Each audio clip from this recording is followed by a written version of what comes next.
Today on Research in the Spotlight, we tackle a crucial issue for Romania, the inclusion of the Roma population. Why is this so important and how does the legacy of exclusion still impact the Roma community today? We'll explore the roles of religious institutions in either including or excluding the Roma people and how they can now be part of the solution. Plus, we'll discuss the unique challenges faced by Romanian Roma migrants in Norway and how a collaborative project between Romanian and Norwegian researchers aims to address these issues. Join us for an enlightening conversation on fostering a more inclusive society through understanding, cooperation and action. Don't miss it!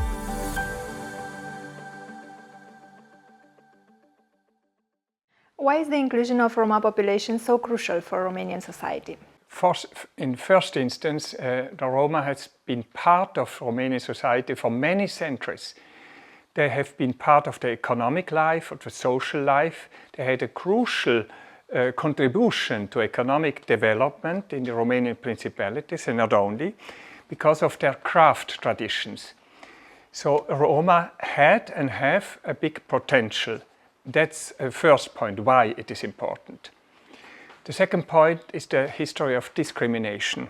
Many centuries of exclusion of the Roma from means that this is a question of justice.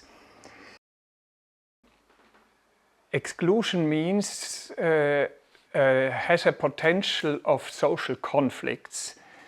Roma are 10% of the Romanian population, so it is important to give them a chance. And finally, a question of social justice, because an important part of the Roma live in poverty, and so it's a question of justice. How does the historical context of exclusion, including slavery, still affect the Roma community in Romania today? The information and consciousness about the slavery, the long history of slavery of the Roma is almost completely absent in the Romanian population. From the school books on Romanian history, it is not known. Even among the Roma themselves, many of them are not aware of this history. But it does not mean that it is not present among the Roma in a collective memory. This is an important point, but it was not specifically the topic of our PARI project to research on that. There is important and good research in other parts of Romania on this point. How can religious institutions in Romania contribute to the social inclusion of the Roma community? The churches in Romania enjoy great trust among the population. And they are also present in all the structures, in all the in every village, in every neighborhood of the cities, and it means they have a big influence. There are two forms of relationship between Roma and the churches. One is the classical form. It means the integration of Roma population in the traditional recognized churches, Orthodox or other churches. I know Orthodox priests, Pentecostal pastors who make a great job in this sense. But there's also a large part of the churches, of people, church goers, who want Roma people outside more than inside the churches. There's a lot to do in this sense. The other form is the growing tendency among the Roma is the building of their own gypsy churches. It began also already in the 20th century, and this means that they built their own, mostly Pentecostal churches. Roma are the leaders in these churches. They are active, and this is a form of empowerment, and in this sense of social inclusion too. Both forms, I think, deserve support from the state. What roles have religious actors and institutions traditionally played in the inclusion or exclusion of the Roma people in Romania? We cannot speak about inclusion without exclusion. So the main religious actor that play an important role first in the exclusion of Roma people was the Romanian Orthodox Church. Everyone knows that the Romanian Orthodox Church had Roma slaves in its monastery and also in other religious institutions. But the situation changed during the interwar period when the Romanian Orthodox Church was faced with the competition that came from the Neo-Protestant denomination that began to gain ground during that time of period, and consequently the Romanian Orthodox Church involved in the lives of its former slaves. It involved itself in basically in the Christianizing of Roma people. During the communist period, the religious paradoxically played a very, very important role in the social inclusion of Roma people. A part of Roma people converted to Neo-Protestantism, especially to Pentecostalism, and they created their own so-called gypsy church. And having their own church where they could speak in Romani language, where they could have the religious service in Romani language, mirror in fact the experience of the mainstream and also the experience of other national minorities. What are some of the challenges faced by Romanian Roma migrants in Norway, and how does this project aim to address them?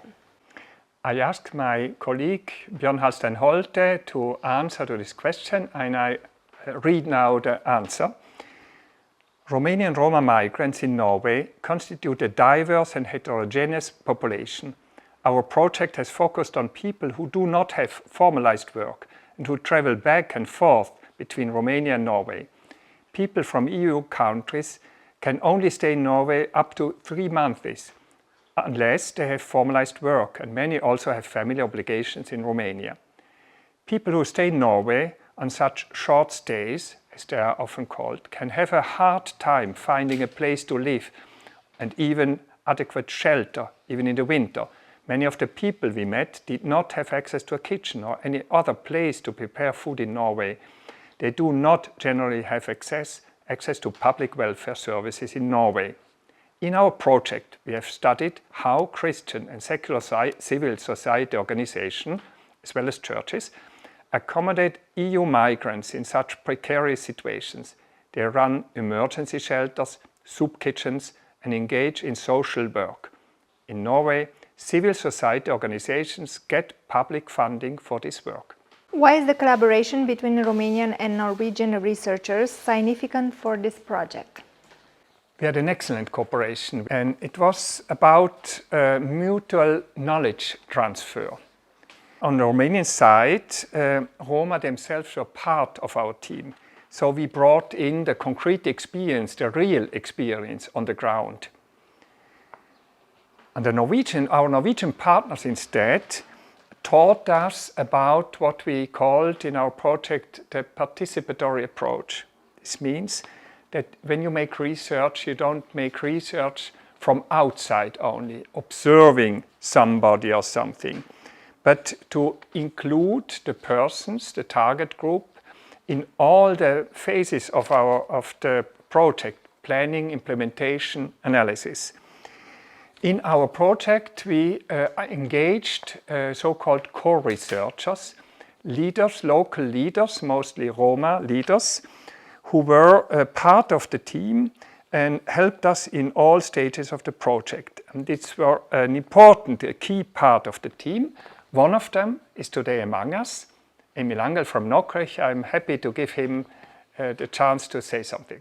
În cadrul proiectului PARI de cercetare privind incluziunea socială a romilor prin religie, am avut calitatea de co-cercetător și pe tot parcursul implementării proiectului am ajutat să arătăm și să vedem comunitatea de unde provin, așa cum este ea. De aceea, una dintre ideile, adică nu ideile, inițiativele locale care au avut loc și s-au implementat la Nocric a fost aceea de a demonstra și a arăta că vecinătatea este un mod de întrajutorare a comunității, un obicei preluat de la etnicii sași care au fost în comunitatea noastră până la 1990 și în plus partea educațională printr-un centru educațional pentru copii din localitate și cu probleme de integrare care să aducă un plus comunității noastre. Eu am lucrat în partea de cercetare în primă fază, am intrat în a doua jumătate a proiectului, fiind implicat și dorindu-mi să-mi pun în contribuție în primul rând cunoștințele din comunitatea de rom, experiența de lucru, dar și din zona sociologiei. Prin urmare, în teren a contat foarte mult experiența avută înainte pentru a reuși să culegem anumite date care au suplimentat, au venit în plus cercetării de bază, interviurilor realizate de colegii masteranți. Și cred că e important ca și în proiectele participative, dar în toate proiectele care se adresează comunității de romi cu tematică romă, că sunt proiecte de cercetare, că sunt proiecte de intervenție, să fie inclus personal, resursă umană romă, care poate veni cu cu experiența lor. Romii pot să aducă această, să pună în valoare identitatea romă, dar cât și problematica romă, nevoile comunităților de rom și înțelegerea din interior a comunității de rom. Prin urmare, eu fiind de etnie romă, vorbitor de limba romanii, lucrurile acestea contează și în cercetare.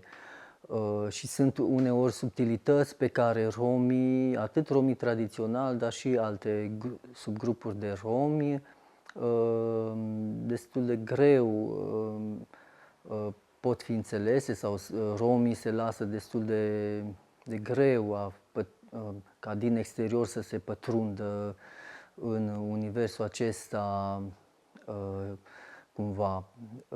Și atunci consider că proiectul fiind o factură participativă, atât co-researcherii, liderii romi de la nivel local care au lucrat împreună cu echipa de proiect, a fost determinant și a dus o plusvaloare proiectului. Noutatea proiectului a fost aceea că a venit cu un alt mod de abordare, cu o altă perspectivă, aceea că trebuie valorizate resursele comunității locale și, prin urmare, noi din partea echipei, în cadrul acestor ateliere, am încercat să sensibilizăm, să învățăm, să transmitem cunoștințe atât teoretice cât și aplicate, cum să fie aplicate la nivel local în lucru cu comunitatea de romi,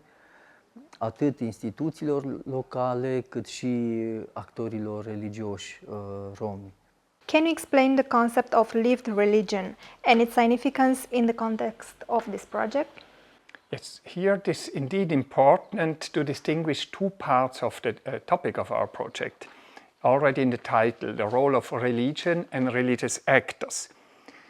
On the one hand, when we speak about religious actors, we speak about the institutions. But it is not the only significance and perhaps not even the most important part of what we studied. The project made in-depth interviews in 4 localities in Romania and also in Norway, most of them with Roma people, and we asked about their religious belief, their convictions. And they taught us in very personal way about their real convictions, how they lived their faith.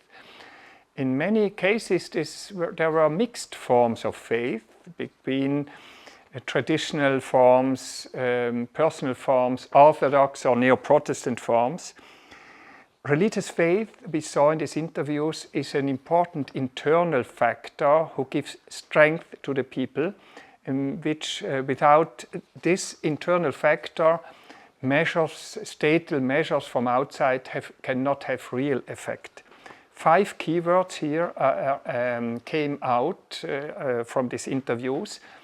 The importance of religious faith for resilience, for empowerment, the sense of belonging, for morality and education. So without these elements, external measures are not sustainable. Childhood Faith and Hope was a series of contests that we organized during 2022 and 2023 for Roma children and their friends in 2 counties, in Sibiu and Vâlcea, for children of all ages, starting from primary school to high school. We had 2 contests to celebrate National Children's Day, June 1st, which was a contest, an artistic contest with paintings, collage and drawings. We had over 200 pieces of art sent to us, so it was really successful. And 2 contests celebrating International Children's Day, which is every year on November 20th. And we had over 50 essays sent to us, also from Sibiu and Vâlcea counties. Having an open science approach to for our project, we wanted to stay relevant and be present in Sibiu, in the society, and we participated with workshops in Researchers' Night with all kinds of activities dedicated to children and to their teachers and to their parents who visited us. And they were really open-hearted and without prejudice towards our theme, and they really enjoyed it. What potential social policy implications could arise from the findings of this project? As I said, religious actors play a key role in social inclusion, at least in Romania, but not only in Romania. We saw it also in Norway. But so strange, the keyword religion does not appear at all, for example, in the recommendations of the Council of the European Union in 2021 about Roma inclusion. Not even one time is mentioned this key role. This is a serious shortcoming of these recommendations. This contribution, this importance must be recognized and promoted and also financially supported. The same thing with the Romanian national strategy on Roma inclusion. There's no chapter on religion. Again, a real shortcoming. Churches are important partners of the state, and religious institutions must have access to state funding in order to be able to support and develop their work among and with the Roma people. Thank you for watching Research in the Spotlight, a podcast for scientists and passionate science people made under the Norway Grants Research Program by the Executive Agency for Higher Education, Research, Development and Innovation Funding as program operator. Until the next time, like and share this episode if you think science is a key to a better future.